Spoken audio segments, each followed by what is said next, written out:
दोस्तों, अगर आप HPPSC या HPRCA के एग्जाम्स की तैयारी कर रहे हैं तो ये वीडियो आपके लिए बहुत इंपॉर्टेंट है। आज हम डिस्कस करेंगे HP बजट 2025-26 के इम्पॉर्टेंट MCQs जो एग्जाम में डायरेक्टली पूछे जा सकते हैं। इस वीडियो में हम फोकस करेंगे फाइनेंशियल नंबर्स और एग्रीकल्चर पर। वीडियो को लास्ट तक ज़रूर देखिए क्योंकि हर क्वेश्चन के साथ मैं आपको कॉन्सेप्ट एंड एक्सप्लेनेशन भी दूंगी। तो आइए शुरू करते हैं। पहला क्वेश्चन है the per capita income of the state during 2025-26 is. राज्य की प्रति व्यक्ति आय 2025-26 में कितनी है? सही आंसर है ऑप्शन ए 2,83,626। आइए समझते हैं पर कैपिटा इनकम क्या होता है। पर कैपिटा इनकम कुल आय बटा कुल जनसंख्या। यह हमें बताता है कि औसतन एक व्यक्ति कितना कमा रहा है। ज़्यादा पर कैपिटा इनकम मतलब बेहतर जीवन स्तर और कम पर कैपिटा इनकम मतलब कमज़ोर आर्थिक स्थिति। आते हैं दूसरे क्वेश्चन पर। The per capita income of India during 2025-2026 is and the answer is option B 2,19,575। यहाँ ध्यान देने वाली बात यह है कि हिमाचल प्रदेश की पर कैपिटा इनकम भारत से ज़्यादा है। इसका मतलब राज्य की आर्थिक स्थिति अपेक्षाकृत देश से बेहतर है।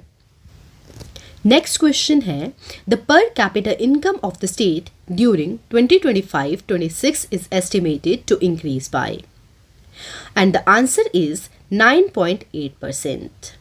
यानी कि पर कैपिटा इनकम 2025-26 में 2024-25 के मुकाबले कितने प्रतिशत बढ़ी है, यानी उसमें कितने प्रतिशत की वृद्धि हुई है या कितनी वृद्धि दर पर कैपिटा इनकम की हुई है।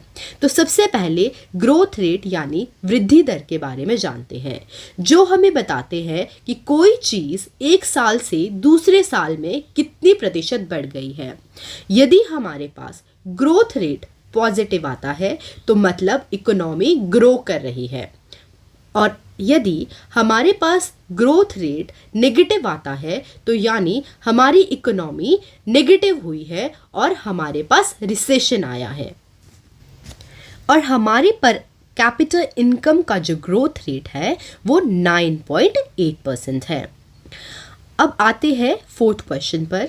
The gross domestic product of Himachal Pradesh for 2025-2026 is expected to be.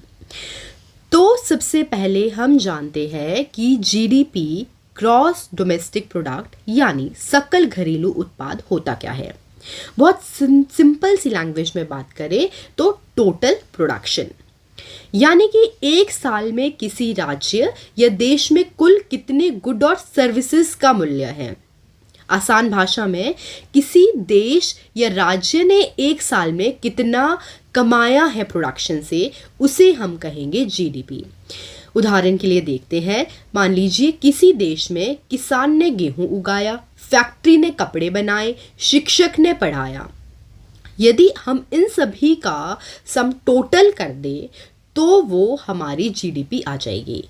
तो जीडीपी कैसे निकालेंगे? जीडीपी बराबर होती है consumption plus investment plus government spending plus net exports.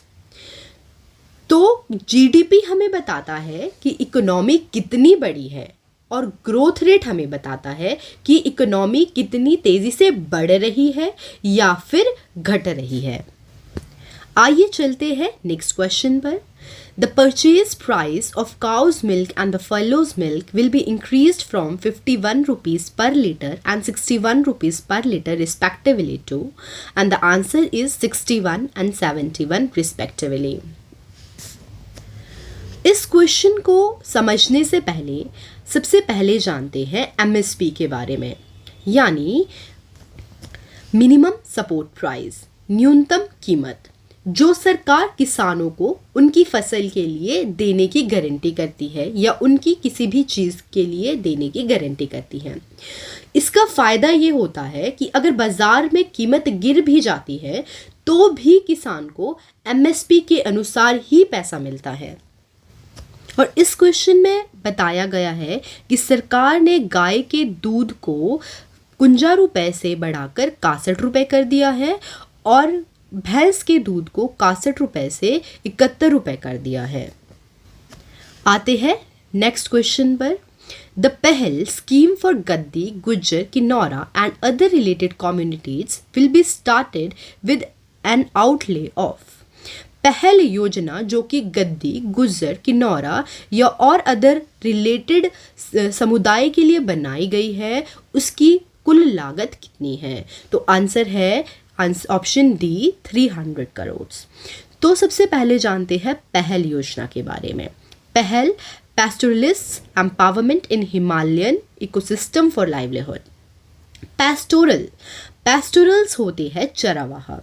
चरावाहा वो लोग होते हैं जो पशुपालन करके जीवन यापन करते हैं और अक्सर एक जगह से दूसरी जगह घूमते रहते हैं।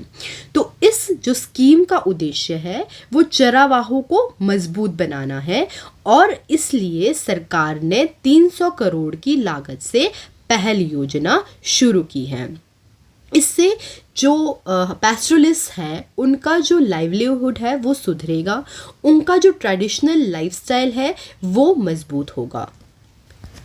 अब आते हैं नेक्स्ट क्वेश्चन पर। To stabilise the purchase of wool, a support price per kilogram for wool under the market stabilisation scheme has been fixed as.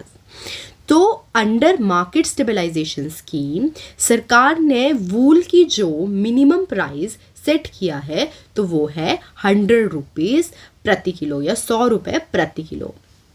Next question भी इसी से रिलेटेड है और इस तरह के क्वेश्चंस डायरेक्टली पूछे जा सकते हैं। जैसे कि नेक्स्ट क्वेश्चन में हमने बताया है एमएसपी फॉर वीट कितना 60 रुपए से बढ़ाकर 80 रुपए कर दिया गया है। Question number 9, the MSP of maize, मक्का का एमएसपी 40 रुपए से बढ़ाकर 50 रुपए कर दिया गया है। और MSP of barley from Pangi, जो पांगी से बार्ले आता है, बाजरा आता है, उसका प्राइस भी 60 रुपए से बढ़ाकर 80 रुपए कर दिया गया है।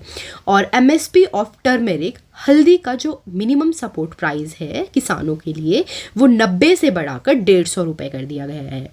तो यहाँ हम देख पा रहे हैं कि टर्मरिक के जो एमएसपी है उसमें एक बहुत बड़ा प्राइस का बदलाव किया गया है, ऑलमोस्ट 60 रुपए का डिफरेंस आया है।